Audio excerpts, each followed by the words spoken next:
Bom, gente, olha, você de casa com certeza já ouviu falar em osteoporose, não é mesmo?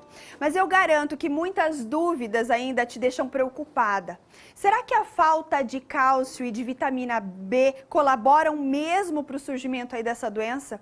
E para nos orientar, eu convidei aqui o ortopedista Jonas Lenzi, que já está aqui posicionado para falar sobre esse assunto. Doutor Jonas, seja muito bem-vindo mais uma vez. Muito obrigado pelo convite, Marília.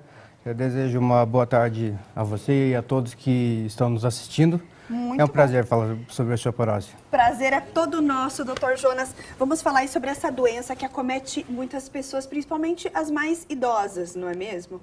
A osteoporose é uma doença que acomete as mais idosas porque é uma doença do envelhecimento do osso. O osso, ele é um órgão vivo. Ele acaba regenerando cerca de 10% do seu volume durante o ano. Então, a cada 10 anos, a pessoa troca todo o volume de osso. Acontece que, após a menopausa, há uma queda dos hormônios e os hormônios baixos fazem com que essa remodelação óssea se torne mais lenta. Então, o osso acaba sendo mais absorvido e menos formado. Então, fica sempre com um déficit a cada dia, a cada mês, a cada ano. E isso torna o osso mais frágil. Isso tem a ver com a perda de massa também magra, massa muscular? Também tem relação com a perda de massa magra, massa muscular, pois quem tem uma vida ativa consegue exigir mais do osso e o osso responde a essa exigência. Quanto mais você exige dele, melhor a qualidade do osso. Menos exige, menos qualidade, por isso a atividade física é um importante fator de prevenção. Um importante fator de prevenção. E quais seriam as principais causas dessa doença aí, doutor? Então, a principal causa da doença é a perda do balanço hormonal que acontece no pós-menopausa. Tanto homens como mulheres, eles começam a diminuir a massa óssea com o passar do tempo.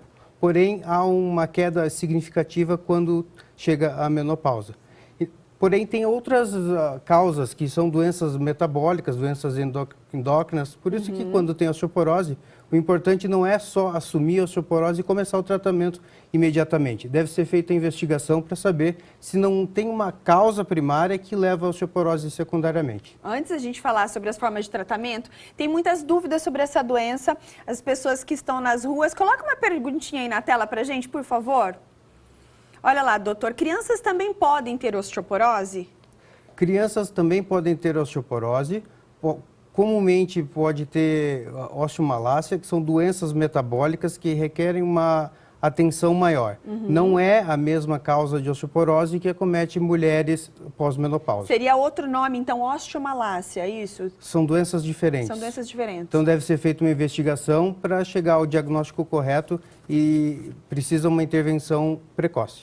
Sobre essas formas de prevenção, você já estava falando, atividades físicas, né? A pessoa não pode se deixar levar pelo sedentarismo, a alimentação, que a gente vai falar daqui a pouquinho sobre esse tema. Outras formas de prevenção para prevenir isso, doutor, ao longo da vida, né? Primeira coisa, se manter afastado do que causa osteoporose. Então a alimentação é fundamental. 80 a 90% da vitamina D diária provém do sol. Então, uma exposição solar ao mínimo 20 minutos diariamente também ajuda. A prática de atividades físicas faz com que o osso responda melhor. Então, ele é solicitado, sim, claro, ele fica mais forte. E deve ser feito sempre um controle de doenças crônicas e evitar alguns medicamentos que não tem como ser retirados, porque é necessário para as suas doenças. Então, quando o paciente tem uma doença crônica, não perca o acompanhamento com o seu médico, pois quando desregula a diabetes, a tireoide, tudo isso pode piorar a qualidade do osso. Ela tem origem genética também? Se a minha mãe tem, minha avó tem osteoporose, eu também vou ter osteoporose? Há uma relação muito grande de história de fratura por fragilidade de pais com osteoporose. É um importante fator de risco. É um dos principais que levamos em consideração na hora de fazer o tratamento. Não tem uma causa específica que possamos dizer é por causa disso, desse gene que levou à osteoporose, mas tem relação. Tem relação. Mais uma perguntinha para a gente, por favor, coloca aí. Quando acontece uma fratura em decorrência da osteoporose, quais os procedimentos a serem adotados?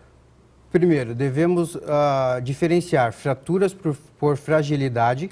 São fraturas de coluna, quadril, punho e ombro por um mecanismo não maior do que uma queda de mesmo nível. Essas fraturas são fraturas por fragilidade, então é necessário com que investiguemos melhor o paciente, saber se tem uma osteoporose ou não e iniciar precocemente o tratamento. Fraturas de dedos, de mãos, pés ou com trauma de alta energia podem ser fraturas normais, ocasionais. Isso não tem nenhuma relevância para o tratamento da osteoporose. Entendi. A gente tem umas imagens na tela, vamos colocar lá para o doutor explicar para a gente sobre isso? Doutor, você conseguiria identificar e explicar para a gente? Então, essa imagem no canto superior esquerdo é um esquema mostrando o osso normal. Tá. Aquela parte mais superior e inferior é o córtex do osso, é a cortical do osso, é mais densa. A medular é onde tem esse entremeado de osso.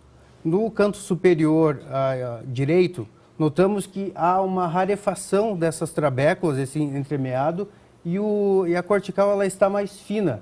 Isso torna o osso mais frágil e facilita a ocorrência de fraturas. E no inferior das figuras, Sim. à esquerda uma vértebra normal e à direita uma vértebra que sofreu um achatamento do seu platô superior por causa dessa fragilidade. Ótimo, doutor. O diagnóstico para osteoporose, como que ele é feito? Quais são os sintomas assim que a pessoa sente de imediato? Algumas pessoas podem até ter dor na coluna por conta do achatamento progressivo das vértebras. Entretanto, não tem sintomas, é uma doença silenciosa. Ah, é? O diagnóstico se faz através de densitometria óssea ou a partir de uma fratura por fragilidade. Então, mulheres no pós-menopausa já devem fazer uma densitometria para investigar se o osso está com uma boa qualidade ou não.